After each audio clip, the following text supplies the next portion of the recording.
How good does it feel to be in this room? This room that deserves to be filled to the brim with prayer radiating and exuding from its walls.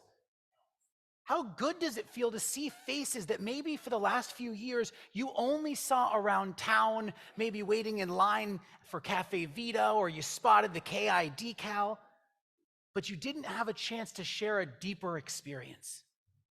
For some of you, this might even be particularly powerful because we recognize that we are often alone, and more so than we ever have been before.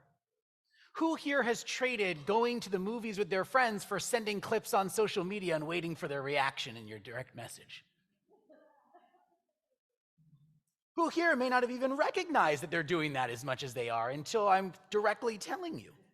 And you realize you haven't moved all the way back into a level of social engagement you had before the pandemic started. I'm not going to go into the dire strife of loneliness and the absolute need to tackle it. I think you already know that. But I will share that NPR says 60% of people still feel a more profound sense of loneliness than they did before the pandemic. 60%. And there are reasons. The very mechanisms that we leaned on during the pandemic that allowed us to stay connected are often now a crutch because they're so convenient. Rabbi Rubin spoke at Erev Rosh Hashanah on the condition of loneliness and the dangers that we face in the endemic of the human experience. And now I want to question what it means to actually feel loneliness. In an article in The Atlantic, Arthur Brooks shared his perspectives in an article called How We Learned to Be Lonely. He shares that through history, the human experience has actually been amazingly resilient post-trauma and found ways to regroup and lean on community. He says going from surviving to thriving is crucial for healing and growing after a disaster. And scholars have shown it to be a common experience throughout time. Often, the worst conditions actually bring out the best in people when they are working together to recover. Yet, he finds COVID-19 trauma seems to be resilient from this human phenomenon. The most salient social feature of the pandemic was that it forced people into isolation. And for those fortunate enough not to lose a loved one, the major trauma it created was loneliness. Instead of coming together, emerging evidence suggests that we are amidst a long-term crisis of habitual loneliness, in which relationships were severed and then weren't given the chance to fully reestablish. Many people, perhaps many of you, are still wandering alone at times, without the company of friends and loved ones that you once leaned on to truly build in these moments. And he says to break out of these cycles, you have to force yourself to change, however uncomfortable. Happiness doesn't just manifest with time. It requires active engagement. You have to challenge that loneliness head on and forge meaningful connections. I think where Brooks fell short is that this pandemic is different from other loneliness creators in history. The pandemic's loneliness was different because the thing we were afraid of was other people. The thing in the natural disaster or war didn't mean you couldn't be with other people. The pandemic made us fearful and neurotic of the very idea of being around people. In those first few weeks, we would cross the street when walking our dogs to avoid other people. This is the first collective moment in which we have been afraid to be with other people. And how disruptive that is. The pandemic made us neurotic of the very idea, even of family. And now, as we move forward in this world, we have to do the hard work of yearning for the very thing that we avoided during the pandemic. Community is the obvious answer to loneliness. It literally is the gathering of like-situated individuals, the opposite of being alone. And we are surrounded with opportunities for community. Schools, sports teams, interest groups, all advertising their communal opportunities, and they can be amazing, can't they? And yet, all of the groups that I just named are fixed and termable communities. As long as you go to that school, you're in that community.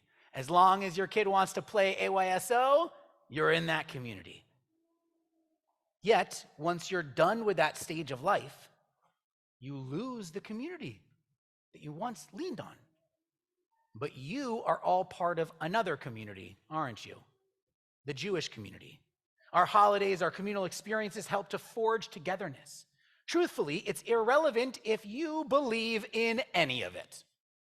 The fact that you are sitting in this room, listening to another sermon together, this community is thriving. Togetherness is thriving. The human condition is thriving. And what makes this community different from those others is you don't term out here. We have been in a lot of moments together. I have been in moments of the mundane, in the celebration, and in pain. I've spent B'nai Mitzvah with you. I've prayed with you before major surgeries. I've stood with you as we buried your loved ones. That's what makes this community different. You are part of this community for as long as you allow yourself to let it be a priority in your life. And your relationship with this community is ever changing. And it's dynamic as you yourself grow and change. And it can be somewhat difficult to explain this gift and opportunity that comes with staying connected for a lifetime. I consider that gift a spiritual safety net. The safety net gives you the opportunity to move forward and take risks in life without being in constant fear. Think of the trapeze artist on the bar. Sometimes you have to take risks and jump, and the jump is all the easier with a safety net. Now, what's ironic is that a majority of the time, you have no interaction with the safety net, just merely knowing it's there. The presence of the safety net allows you to land the jump. And on those off chances that one does slip, that one does fall, that one does stumble, the safety net is there to allow them to get right back up, landing safely and soundly, protecting them. Not a single one of us was unaffected by this pandemic. Even those who think your lives are back to normal, we're all in some ways unmended. And by recognizing our brokenness, we can take the risks and the steps necessary to journey to being whole once again. When we don't feel that safety net, when we haven't seeked it out, when we haven't been part of weaving that safety net for others, that is what contributes to these societal conditions that foster loneliness.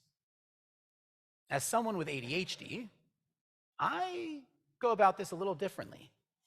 For years, I struggled to understand why I studied better and performed better just from being around other people. They didn't have to be studying, they didn't have to be in the same task, they just needed to be present.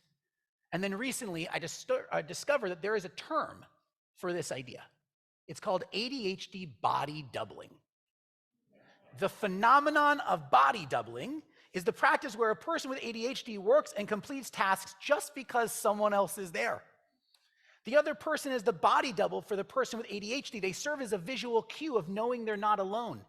The double's job is to help anchor the person with ADHD in that present moment and task, and that alone reduces the risk of distraction. Now, they may place a slight, subtle, positive pressure on the person to remain focused because they're not alone, they're not allowed to let their minds drift. And in some cases, like I said, the mere presence of the person soothes the anxiety and allows to wrestle with these symptoms of the hyperactivity. The story of Hannah is often credited with the origins of our Amidah blessings. For those of you who don't know the story of Hannah, she goes to the temple and she starts to pray. She prays softly but aloud. And the people think she's crazy. What is she doing? Why is she coming to the place of communal prayer only to pray alone?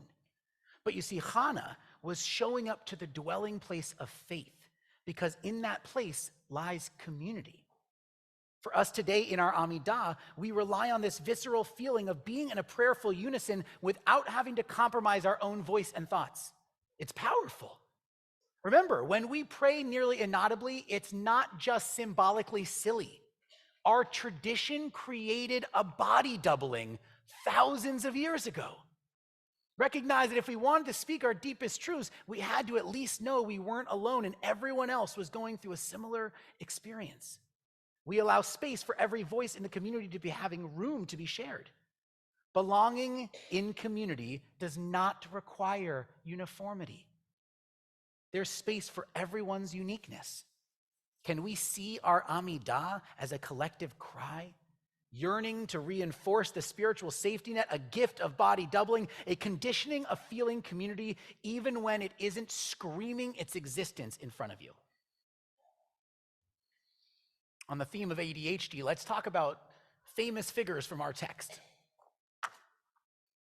Moses was tasked with turning a generation forged in slavery into a free people.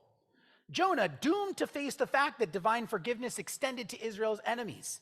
Jeremiah had to tell the people things they flat out did not want to hear. Elijah was one of the first prophets that pushed back against the kings. And David took on political, military, and spiritual challenges, all to solidify the beginning of a kingdom.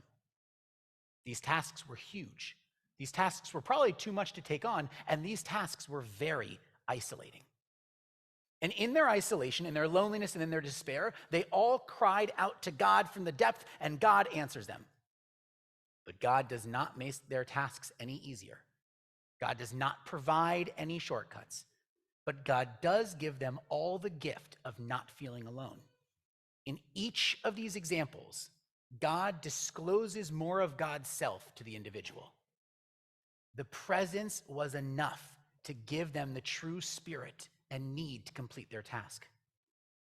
God provided the body double. And we have to follow the same lead from God. We have to be there to make sure that no one trying to do better for this world does so with a feeling of being alone. It also gives me a certain amount of pause to realize that all these famous figures from our text probably have ADHD, but we'll go into another sermon for that. I am also less concerned with what God really means in this story for all of us. God, for me, is a manifestation of soul-to-soul connection, a theological call for the presence of others. When we gather in community, each of us, we are a spark of the divine. A more godly experience is formed with each person that enters the room, and we are obligated to create the divine experience just by showing up. This community is a spiritual safety net. We need to make the necessary changes in our lives to continuously improve. We have to take risks. We have to jump occasionally and jump knowing that safety net is there. That's the real magic of the name, Kehillah, Kehilat Israel. And the other piece that's wonderful is in this community, you get to be you. You're not starting a new school. You're not pretending to fit into a new surroundings. These other communities require you to check a box, a talent, an age, some type of moment in life. Here, you already belong. There's no box to check. I love you and you and you and you and each and every one of you for being your authentic you. Because what an amazing presence you are. And what an amazing task you've done in weaving this safety net together just by showing up and authentically being you. Have confidence and security that comes with knowing our spiritual safety net is robust and reliable. You know I'm here. Rabbi Bernstein, Cantor Frankel, the entire staff that care for your children and nurture your Jewish engagement, Julie and Michael, everyone is here. That's what makes this different than termed community. Somewhere where you have a finite life transitional time, but here you belong. And we don't force you to believe in a certain way. I don't care how you believe in God. I don't care if you keep kosher. I don't care if your phone goes on do not disturb for Shabbat. What I care about is that you're here to live this experience together. Because each of us breathes life into this home. Each of us serves a holy role by showing up. We want you here. We need you here. Your presence creates the safety net. Now, many of you have had to deal with me asking for a cup of coffee or going out to lunch or spending some time together. And I'm not just doing that because I'm hungry, it's because I need you. It's about having the deepest form of connection that I can as rabbi. My family needs community too. I need community too. And there's something so emotionally satisfying about knowing that we aren't alone. So if I've hounded you for a cup of coffee and we haven't had our coffee yet, please. And if I haven't gotten to hound you yet, hound me. I want to sit with you. I want to get coffee. I want to hear your stories, because that is how we craft that spiritual safety net. That is how we create this holiness in this space. You are the first weaving of that spiritual safety net. Your staying committed to this community through your life is not only for your own need of net, but so that we know that we've created that net for others who need that strength as well. You can bring in others. You can bring back those who have missed the truth that this is a forever community. You have a holy role here. Judaism speaks truth about the entire community when it says that we create and illuminate holiness being together. We cultivate the divine. We can eliminate loneliness. You know, this is why we have shul. Come, go to shul, eat the cookies, say Misha Berach, say Kaddish. It's not just so God can hear the names. What did I say to you earlier? So all of us can hear the names of those you care for, because praying as a community is what's so powerful. Here, you can show up for the whole community. Here, you can comfort the mourner. Here, you can care for the sick. Be here. Commune here. Take on small tasks and big actions for this community. Volunteer, bring your ideas. Share with others how powerful it is that we're together. The more you connect and give to this community, the more it does reward you back. We are together in celebration, together in contemplation, together in hard work, and together in moments of sadness and loss. Let us continue to build this community together. And may we each know that while you might still feel lonely sometimes, you are not alone. Gamar Chatima Tova. May we support one another in being sealed in this book of life.